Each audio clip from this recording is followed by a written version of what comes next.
a Elo e o Theo também pelo convite, de estar aqui falando com esses colegas tão ilustres e sobre esses temas. Eu fiquei numa situação aqui ruim, porque estou entre a palestra do Gustavo e a palestra do Yuri, e acho que agora está todo mundo curioso para ouvir o que o Yuri vai falar sobre esse tema, e que de fato me parece que é o ponto mais polêmico, mais controverso, mais difícil de resolver hoje no que diz respeito à corrupção, é justamente no âmbito das doações eleitorais, seja a Caixa 2, seja aquelas oficialmente registradas. Então eu vou tentar ser rápido aqui para deixar essa discussão fluir. Eu coloquei um PowerPoint, apesar de ser PowerPoint, é só para ilustrar, porque eu quero falar um pouco sobre o tipo penal. Bom, eu vou falar aqui sobre manipulação de mercado. Mais uma vez, como eu disse, peço desculpas por fugir um pouco do tema que a gente está falando aqui.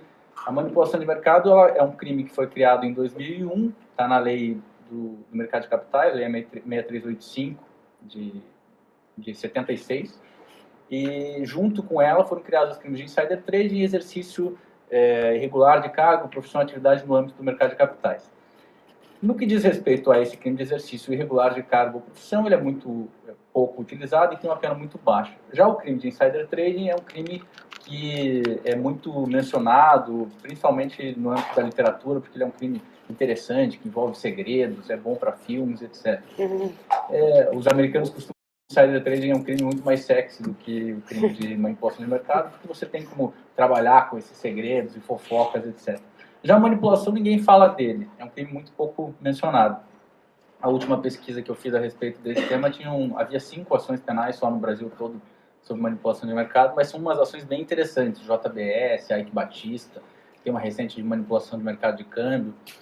E eu me interessei por esse tema, e foi objeto da minha tese de doutorado, porque quando eu atuava aqui em São Paulo, numa vara especializada em crimes financeiros, eu recebi uma denúncia de manipulação de mercado, fui procurar doutrina e jurisprudência a respeito e não achei nada.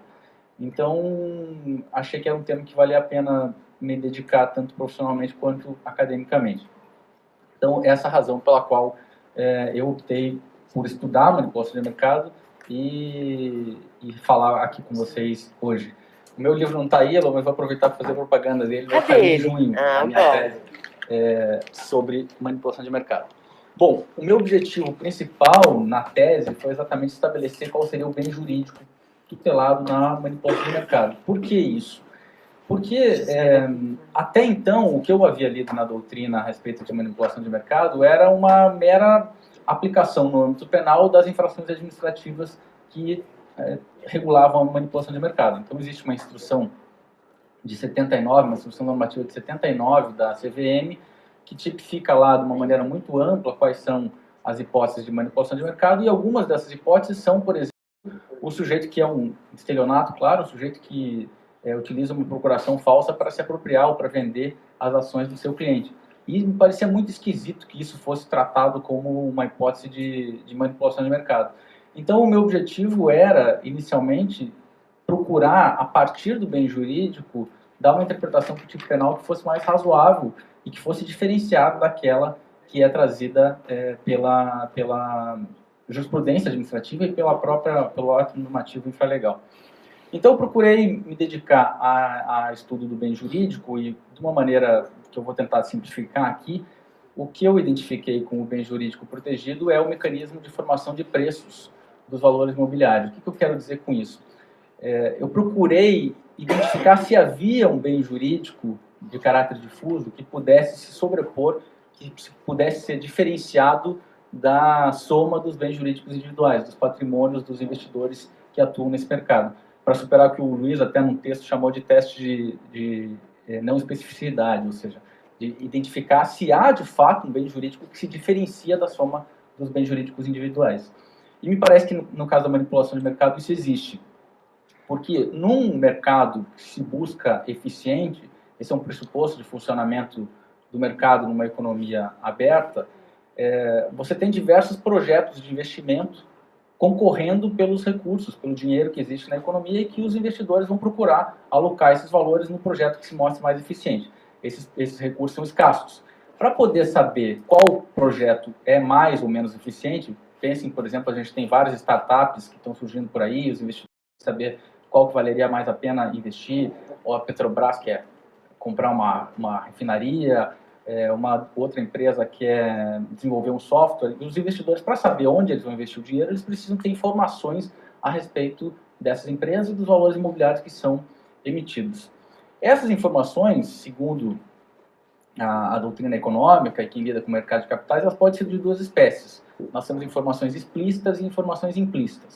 As informações explícitas são aquelas informações que a própria companhia apresenta para as pessoas e que dizem respeito ao próprio investimento que vai ser realizado. Então, os balanços financeiros, as informações públicas que são divulgadas pela companhia e assim por diante.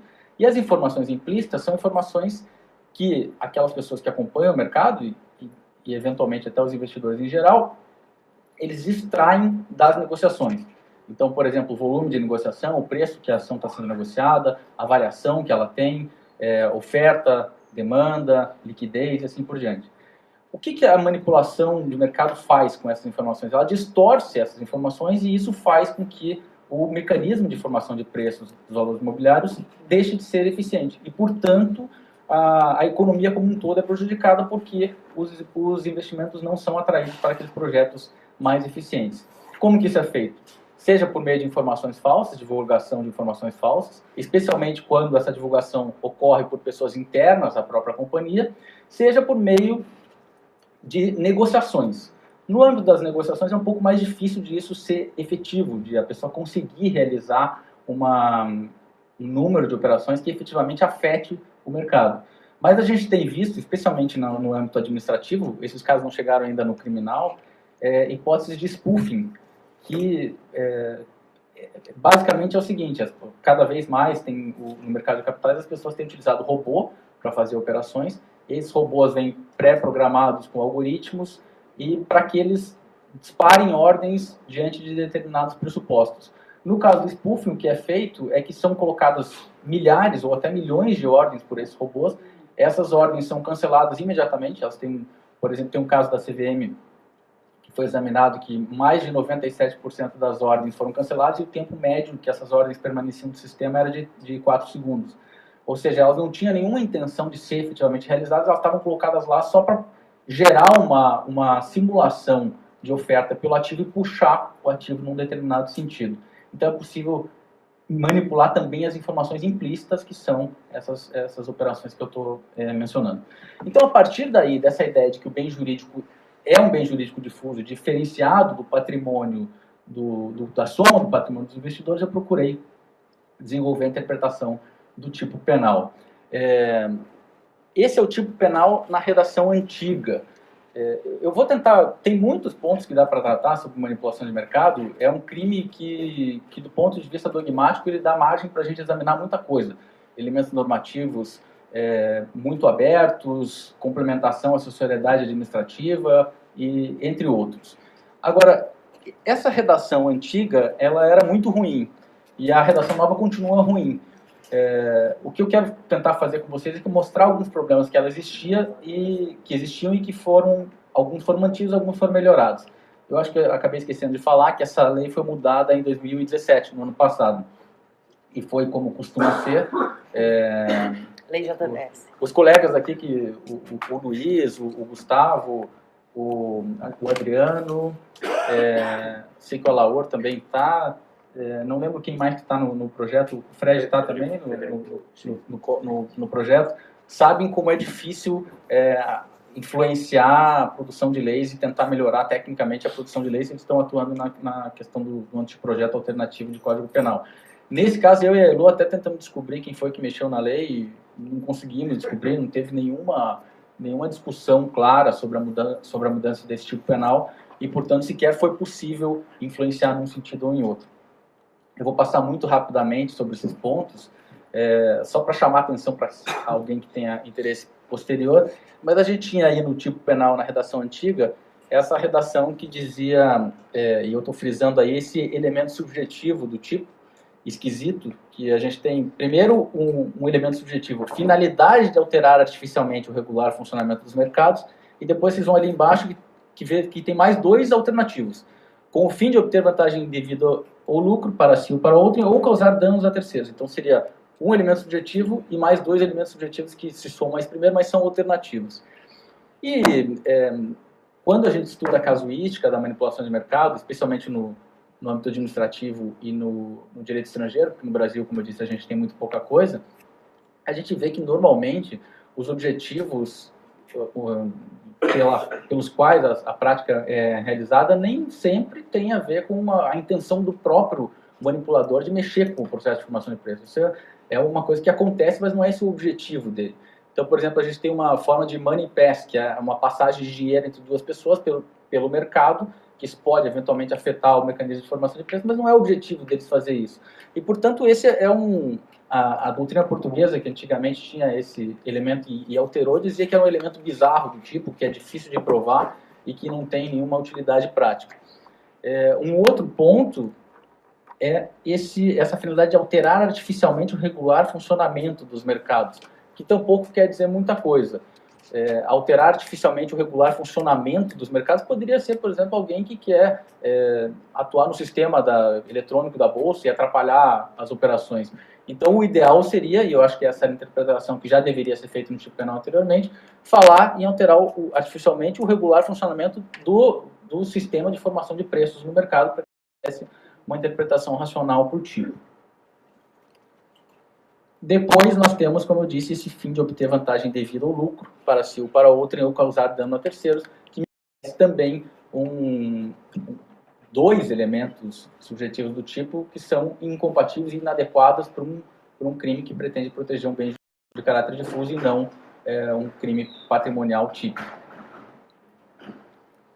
Bom, aí veio a alteração do tipo penal. Em 2017, ela passou a prever que realizar operações simuladas ou executar outras manobras destinadas a elevar, manter ou baixar a cotação, o preço ou o volume negociado no valor imobiliário.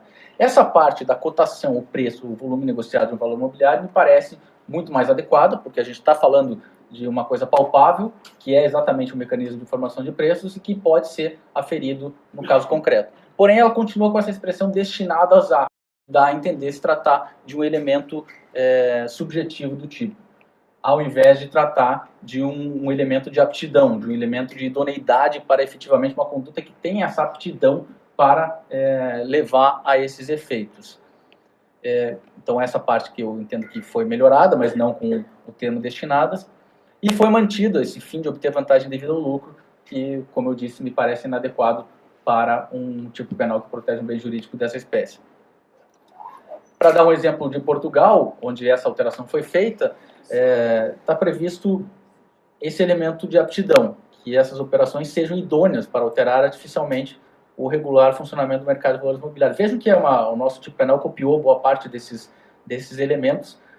Acho que até a parte que a gente trata da cotação de valores está melhor do que essa de Portugal, porque está direto, mas os portugueses eles especificam esse elemento genérico no artigo seguinte. Ele diz que consideram-se idôneos para essa finalidade, nomeadamente os atos que sejam suscetíveis de modificar as condições de formação de preços, condições normais da oferta ou da procura de valores imobiliários ou outros instrumentos financeiros. Portanto, a gente fez aqui, o nosso legislador parece que fez uma confusão de vários dispositivos e não houve uma discussão clara a respeito disso.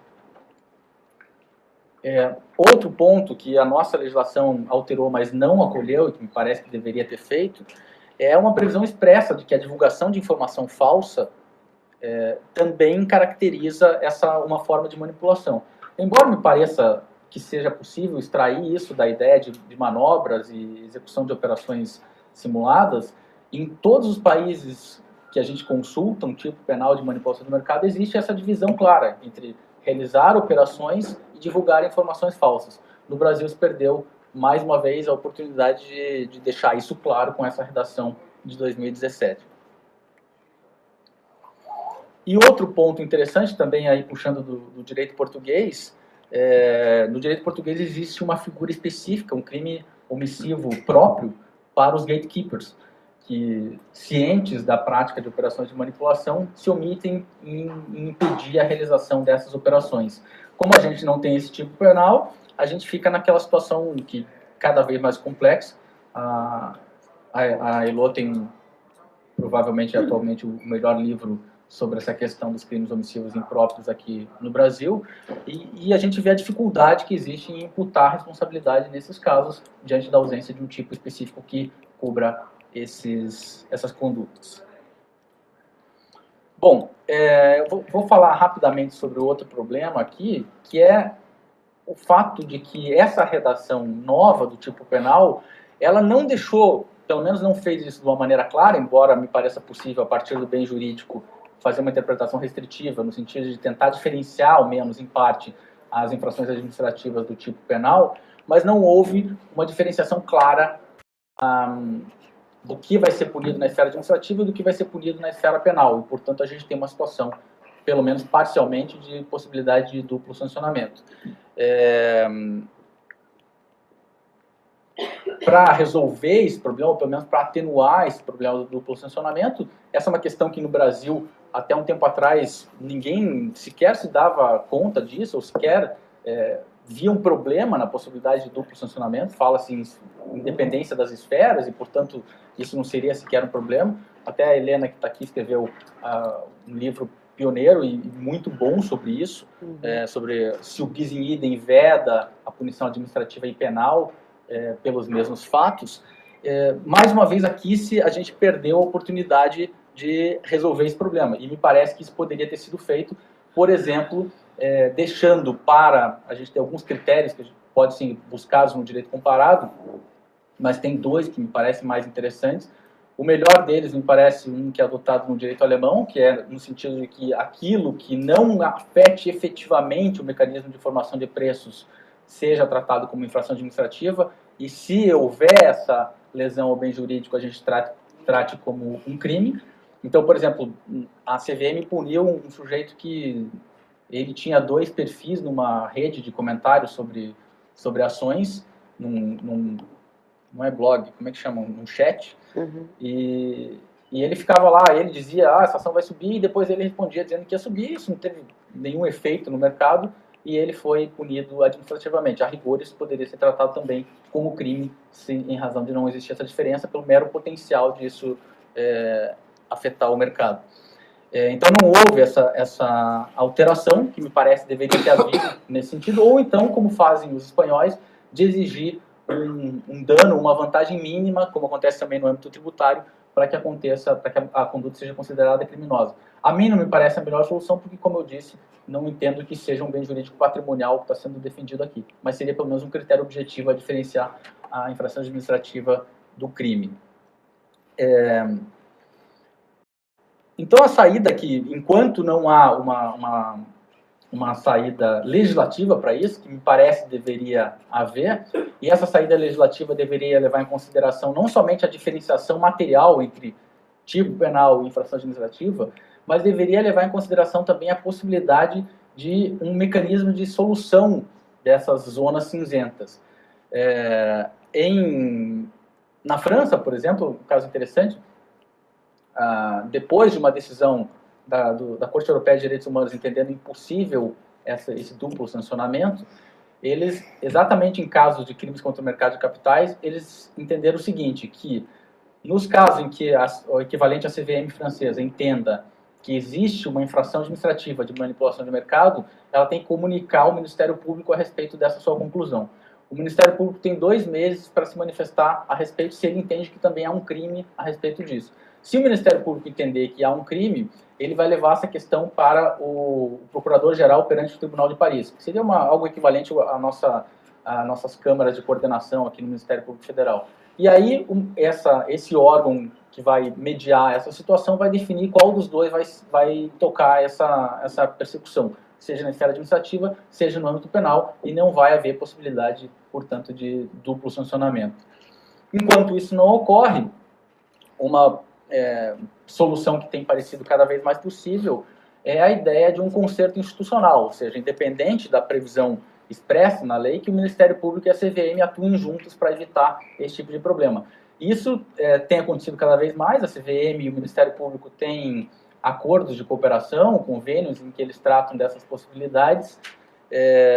Nessa lei nova 13.506 está previsto, por exemplo, que a CVM poderá deixar de aplicar, de iniciar o processo administrativo sancionador, entre outros critérios, quando verificar que a utilização de outros instrumentos sejam mais efetivos.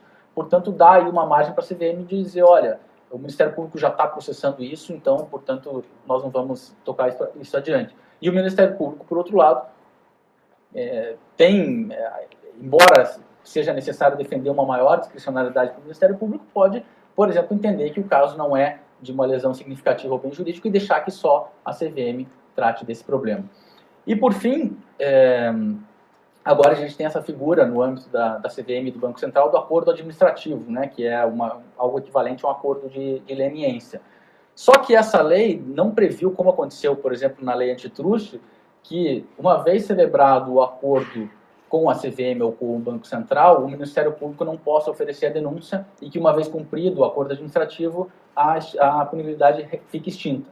Então, nós temos, mais uma vez, uma situação aqui de insegurança, porque, obviamente, ninguém vai fazer um acordo administrativo em processo de supervisão com a CVM sem ter garantia de que vai ter segurança também no âmbito criminal. A gente vê o problema gigantesco que foi criado no âmbito do processo de corrupção, em que a gente tem o chamado Sistema 1, CGU, AGU, TCU e Ministério Público, todos eles disputando quem é que vai sancionar a pessoa, e não há um balcão único para negociar, e isso faz com que esses acordos muitas vezes sejam inefetivos. Me parece que a CVM pode ser um local em que isso sirva como uma experiência pioneira e mais efetiva. Ou seja, o Ministério Público fazendo um acordo de colaboração premiada e a CVM ou o Banco Central celebrando esse acordo de supervisão, sentando juntos, resolvam já a situação daquele colaborador num único âmbito. Pessoal, desculpa a correria, esses eram os pontos principais que eu queria ressaltar sobre essa lei e agradeço a atenção de todos.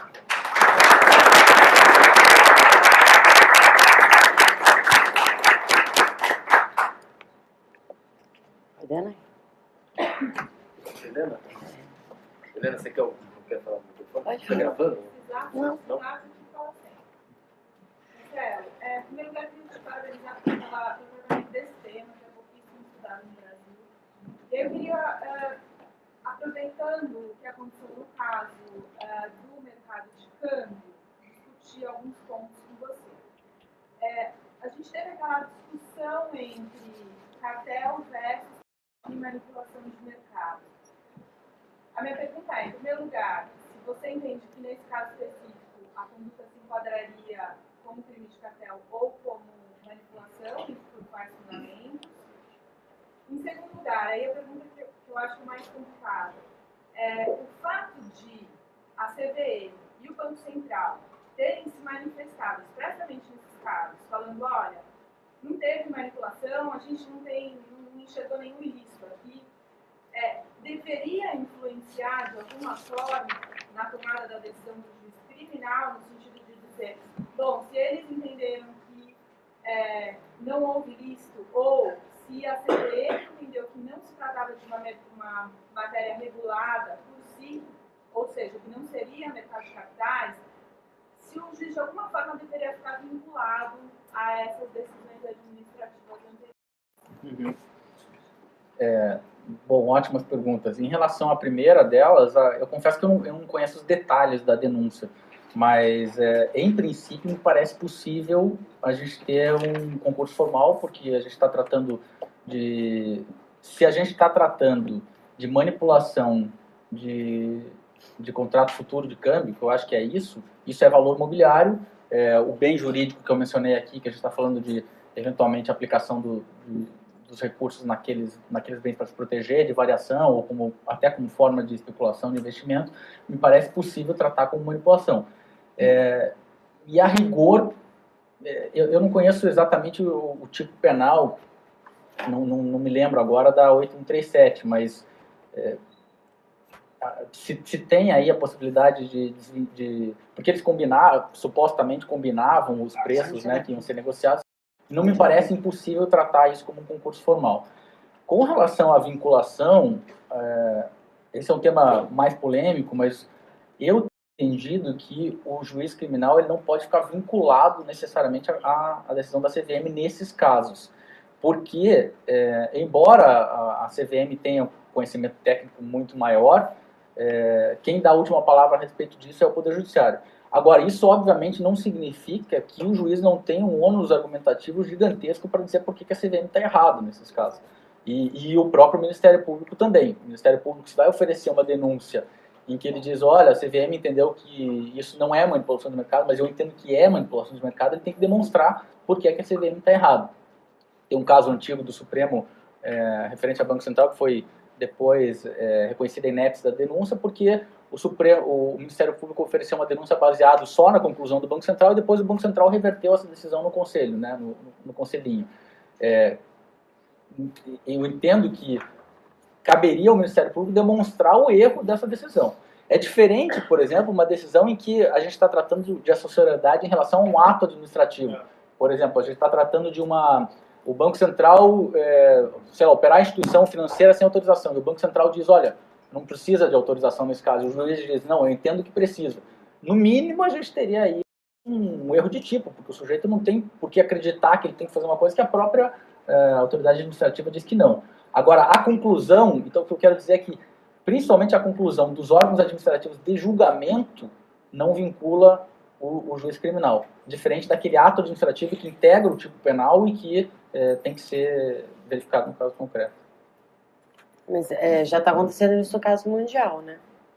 O caso mundial, esqueci o nome, também não interessa. Mas o suspeito lá de insider foi absolvido pela CVM e condenado na vara de Curitiba. Uhum. De Porto Alegre, né? Curitiba. Porto Alegre. Eu Agora, acho então, que é Curitiba. o interessante desse caso é que esses casos mostram bem como o ideal seria que só tivesse uma persecução, né? Porque a gente tem essa situação que fica circular e cada hora tem uma decisão num sentido e no outro sentido contrário. Então o ideal seria que logo de cara se estabelecesse qual é o caminho que se vai seguir e se o Estado fizesse uma opção por dois caminhos. Posso fazer uma pergunta? Vai fugir um pouco do objeto, mas eu quero que a gente tangencie para como você estudou o tema, de fato, um tema que até hoje foi um pouco analisado, mas essa alteração legislativa de 2017, ela alterou tanto esse crime como o de insider de uma maneira bem sensível. Né? Antes a gente tinha apenas a figura do insider trading no insider primário, ali uma referência ao acionista, às pessoas que tinham os deveres de guardar segredo, a gente não tem mais.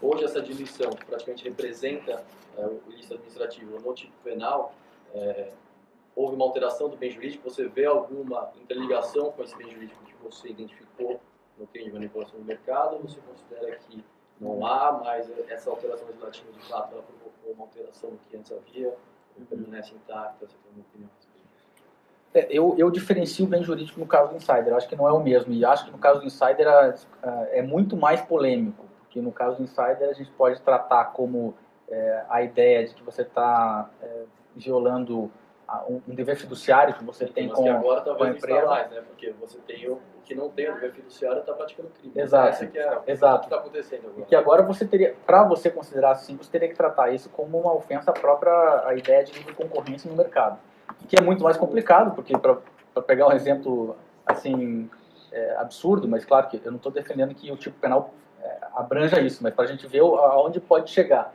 É um sujeito que agora, como não se exige mais esse dever de vinculação com a empresa, o sujeito está lá na Califórnia andando na frente da sede do Google e de repente vem um terremoto e engole o Google todo, e só ele que viu aquilo, e ele liga lá para o corretor dele e fala, venda todas as minhas ações do Google. E ele não pode fazer isso, embora ele não tenha relação nenhuma com aquela empresa, e ele tem uma informação que ninguém mais tem. Isso seria possível? E esse tipo, é isso que a gente quer proteger? Então, a saída para isso, pelo menos num primeiro momento, é você continuar vinculando que aquela pessoa que está negociando, ela só vai cometer o delito se ela obteve, embora ela própria não tenha que ter o dever de informação, ela tem que ter obtido... Exato. Mas a mim parece um erro essa alteração legislativa, porque, mais uma vez, foi ao contrário do que eu entendia que era o correto, ou seja, diferenciar a infração administrativa do criminal. Eles fizeram com que o criminal abrangesse tudo que já era infração administrativa. Tá. É só fazer uma um acréscimo, não está ali, mas o artigo do Gustavo, por exemplo, foi publicado num livro que chama-se Crime e Política, que foi coordenado pelo Adriano Laor, e está lá em cima disponível também da editora FGV, tem artigo do Luiz,